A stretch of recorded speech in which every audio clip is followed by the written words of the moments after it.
మా అబ్బాయి 6th వచ్చాడు. స్కూల్ మార్చాలండి. సిబిఎస్ఈలో వేయండి, యాక్టివిటీస్ చాలా ఉంటాయి. ఐసీఎస్ఈలో ట్రై చేయండి, సబ్జెక్ట్లో డెప్త్ ఉంటుంది. స్టేట్ బోర్డ్ కూడా ట్రై చేయండి, మంచి స్టాండర్డ్స్ ఉంటాయి. ఇవన్నీ కలిపి ఒకే స్కూల్లో లేవా? కంగారు పడకండి. రెసిడెన్స్ స్కూల్స్ తో మంచి చదువుతో పాటు all round development. Right age లో రైట్ ఫౌండేషన్ తో రెసిడెన్స్ స్కూల్స్ ఇప్పుడు హైదరాబాద్ అంతటా.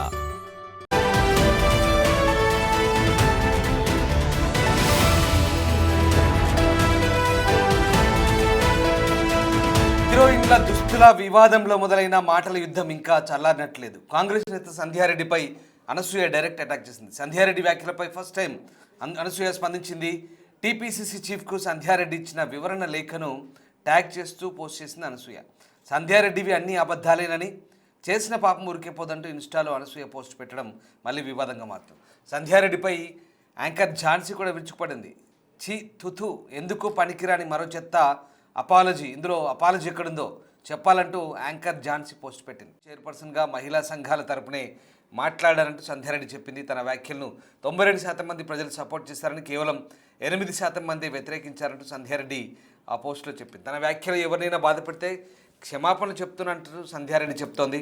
తాను కాంగ్రెస్ పార్టీకి, పార్టీ సిద్ధాంతాలకు వ్యతిరేకంగా మాట్లాడలేదని తన వివరణను అంగీకరించాలంటూ సంధ్యారెడ్డి కోరింది. అయితే సంధ్యారెడ్డి వివరణలో క్షమాపణలు కోరినట్లు ఎక్కడా లేదని అనసూయ చెప్తోంది.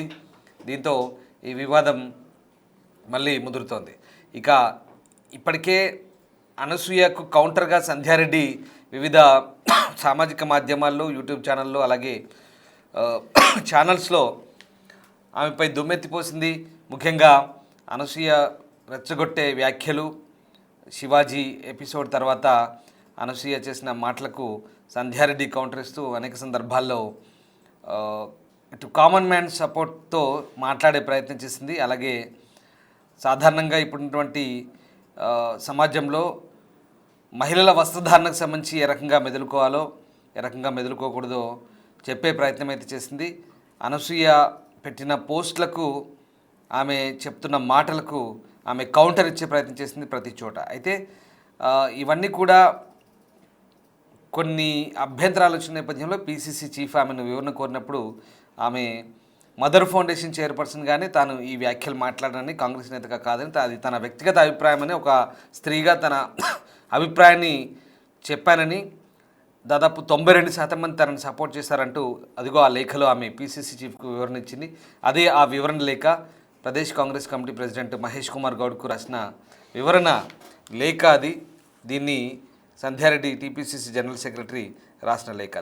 ఆ లేఖను యాంకర్ ఝాన్సీ పోస్ట్ చేసింది. చీత్తు ఎక్కడా అసలు దీంట్లో ఎందుకు పనికిరాని మరో చెత్త అపాలజీ, ఇందులో అపాలజీ ఎక్కడుందో చెప్పగలరు అంటూ యాంకర్ ఝాన్సీ ఇందులో దూరింది మధ్యలో. రైట్, ఇక దానికి మళ్ళీ అనసూయ అదే పోస్ట్ను ట్యాగ్ చేస్తూ కింద మరో సెంటెన్స్ యాడ్ చేసింది. పైగా అన్నీ ఆ పోస్ట్ చూడవచ్చు ఒకసారి మనం. ఆ పోస్ట్ని అనసూయ ట్యాగ్ చేసింది. పైగా అన్నీ అతుక్కోలేని అబద్ధాలు, ఆల్సో చేసిన పాపం ఊరికే పోదు అంటూ ఆమె తిరిగి అనసూయ చేసిన పోస్ట్ ఇది.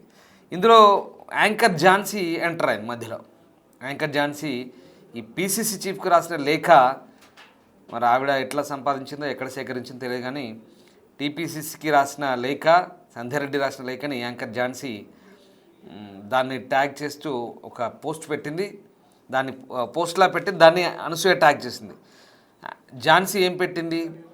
చీ తుతు, అసలు ఎందుకు పనికిరాని మరో చెత్త అపాలజీ, ఇందులో అపాలజీ ఎక్కడుందో చెప్పగలరంటూ ఆమె పెట్టింది. ఈ మధ్యలో ఝాన్సీ ఎంటర్ అయింది. వివాదం ముదిరింది, ఇంక ఇక్కడికే చల్లబడింది. ఒక నెల, దాదాపు 20 రోజుల పాటు అనవసర ఈ రాద్ధాంతాలు ఇవన్నీ కూడా సోషల్ మీడియాలో రచ్చ జరిగాయంటూ ఇంకా చల్లారినేలే అని అందరూ అనుకుంటున్న నేపథ్యంలో మధ్యలో మళ్ళీ ఝాన్సీ దీనికి మళ్ళీ ఆజ్యం పోసేలా ఈమె ఎక్స్ప్లెనేషన్ లెటర్ని ఆమె సోషల్ మీడియా పోస్ట్ చేయడం, దాన్ని మళ్ళీ అనసూయ ట్యాగ్ చేయడం, ఇదంతా కూడా మళ్ళీ హాట్ టాపిక్గా మారుతుంది. అనవసరమైన చర్చ రాద్ధాంతంగా దారితీసే అవకాశం లేకపోలేదు. మరి రిపోర్టర్ గౌతమి ఉన్నారు. గౌతమి, ఈ సంధ్యారెడ్డి విషయంలో ఆమె ఇచ్చిన వివరణ, పీసీసీకి ఆ లేఖను యాంకర్ ఝాన్సీ పోస్ట్ చేయడం, దాన్ని అనసూయ ట్యాగ్ చేయడం, ఇదంతా మళ్ళీ ఈ వివాదాన్ని మళ్ళీ పెంచి పోషించినట్లు అవుతుందా? ఏం జరుగుతుంది? రైట్ రామ్దాస్. సో ఏదైతే సంధ్యారెడ్డి ఒక పార్టీని ఆమె రిప్రజెంట్ చేస్తూ ఈ ఇష్యూని తెరపైకి తీసుకొని రాలేదు అని చెప్పి తను మీడియా ముందు వచ్చి మాట్లాడేటప్పుడు కూడా నేను ఒక పార్టీ తరఫున నేను మాట్లాడట్లేదు, ఒక ఫౌండేషన్ కి సంబంధించిన మహిళగా, దట్టు సొసైటీలో నేను కూడా ఉన్నాను కాబట్టి, ఇవన్నీ నేను చూస్తున్నాను కాబట్టి, ఇవి నాకు నచ్చట్లేదు కాబట్టి నేను ఇందులోకి వచ్చి మాట్లాడాలనుకుంటున్నాను, నేను ఇక్కడ ఏ పార్టీ తరపు నుంచి కూడా నేను కాదు అని చెప్పి ఆమె మాట్లాడేటప్పుడు, ఆమె ఇంట్రడ్యూస్ చేసుకునేటప్పుడు కూడా సేమ్ అదే మీరు నన్ను ఇంట్రడ్యూస్ చేయండి, నేను మదర్ ఫౌండేషన్ కి సంబంధించి చైర్మన్ కాబట్టి నేను ఆ మహిళల పట్ల నేను ఉంటాను, ఎంతో మంది ఉపాధి కూడా కల్పిస్తూ ఉంటాను, కుట్టు మిషన్లు ఇస్తూ వాళ్ళకి ఉపాధి కల్పిస్తున్నాను కాబట్టి నేను ఆ సెన్స్ లో నేను మాట్లాడుతున్నాను అని చెప్పి ఆమె ఒక క్లారిటీ ఇవ్వడం జరిగింది. అండ్ ప్రెసెంట్ ఈ లెటర్ లో కూడా ఆమె అదే పేర్కోవడం జరిగింది. అయితే ఇక్కడ యాంకర్ ఝాన్సీ ఎవరైతే ఉన్నారో స్టార్టింగ్ నుంచి కూడా ఈ ఇష్యూ గురించి ఎక్కడ అవే ప్రస్తావించడం కానీ, లేకపోతే బయటకు వచ్చి మాట్లాడిన దాఖలు కూడా ఎక్కడ లేవు. అంటే ఇటు మీడియా ముందు కావచ్చు, లేకపోతే ఆమె పర్సనల్ అకౌంట్ లో కావచ్చు, ఇటు అనసూయకి సపోర్ట్ చేస్తూ కానీ, లేకపోతే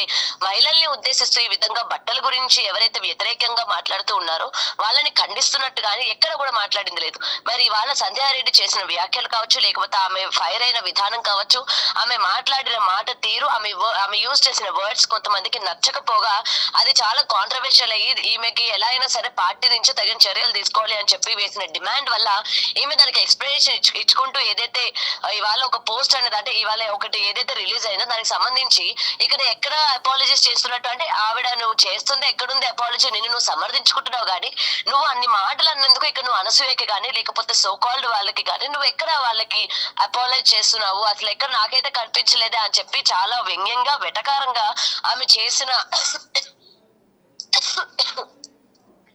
చేసిన ఆ యొక్క కమెంట్ అయితే మనం చూడొచ్చు, చీతు అని చెప్పి పెట్టడం. సో దానికి వెంటనే అనసూయ స్పందించడం కూడా జరిగింది. సో స్పందించిన తర్వాత ఎస్ మరి దీనికి సంబంధించి ఏం మాట్లాడుతారు, ఇక్కడ ఎక్కడ కూడా సారీ చెప్తున్నట్టే లేదు కదా, మరి దీన్ని ఏ విధంగా యాక్సెప్ట్ చేస్తారు, ఏ విధంగా మేము యాక్సెప్ట్ చేయాలి అన్నట్టు ఆమె మాట్లాడడం కూడా జరిగింది. సో ఇక్కడ సంధ్యారెడ్డి మాట్లాడిన మాటల్ని చాలా మంది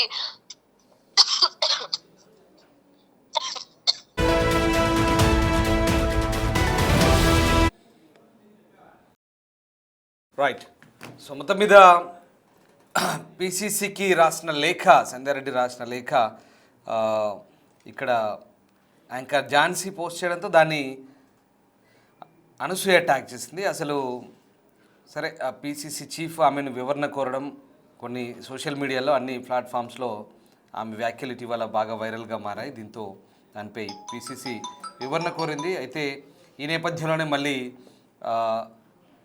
ఈ వ్యవహారాన్ని ఇది ఇక్కడికే చల్లారుతుంది అనుకుంటే తను పిసిసికి పార్టీ ప్రతినిధిగా తను వివరణ ఇచ్చుకుంటే దాన్ని తిరిగి మళ్ళీ వీళ్ళు పోస్ట్ చేయడం దానికి ఆజ్యం పోసినట్లు అవుతుందనే వాదనలు కూడా వినిపిస్తున్నాయి.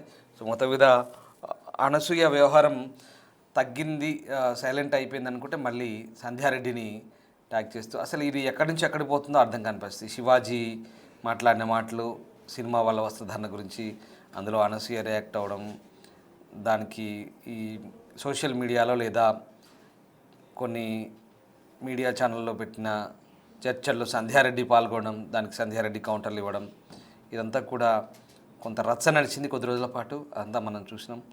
మళ్ళీ ఇప్పుడు తాజాగా ఇంకా ఇది ఇక్కడికే సమస్యపోయింది అనుకుంటే మళ్ళీ అనసూయ దీన్ని ఈ పోస్ట్ను మళ్ళీ ఆమె ఎక్కడ అపాలజీ చెప్పింది, చేసిన పాపం మురికే పోదు, అతుక్కోని అబద్ధాలంటూ చెప్పింది. అసలు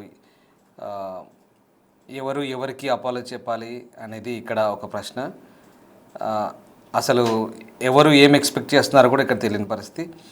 అనసూయ అపాలజీ ఎక్స్పెక్ట్ చేస్తుందా లేదా సంధ్యారెడ్డి వైపు నుంచి క్షమాపణ కోరుకుంటుందా ఏంటి? అసలు పార్టీ తరపున సరే రకరకాల ఆమె పార్టీ ప్రతినిధిగా ఉన్నారు కాబట్టి సోషల్ మీడియా వేదికలను ఛానల్లో రకరకాల మాటలు మాట్లాడినప్పుడు దానికి పార్టీ తరపు నుంచి ఏదో ఎక్స్ప్లెనేషన్ అడుగుంటారు, దానికి వివరణ ఇచ్చుకొని ఉంటుంది. అంత మాత్రాన ఇది ఎవరికో అందరికీ క్షమాపణ చెప్తున్నట్టుగా తను భావించి ఇక్కడ క్షమాపణ ఎక్కడుంది, చేసిన పాపం మురికే పోదంటూ అడగడం అంటే దీంట్లో ఎవరేం ఆశిస్తున్నారో అర్థం కాని పరిస్థితి. మీరేమనుకుంటున్నారో ఒకసారి కామెంట్ చేయండి.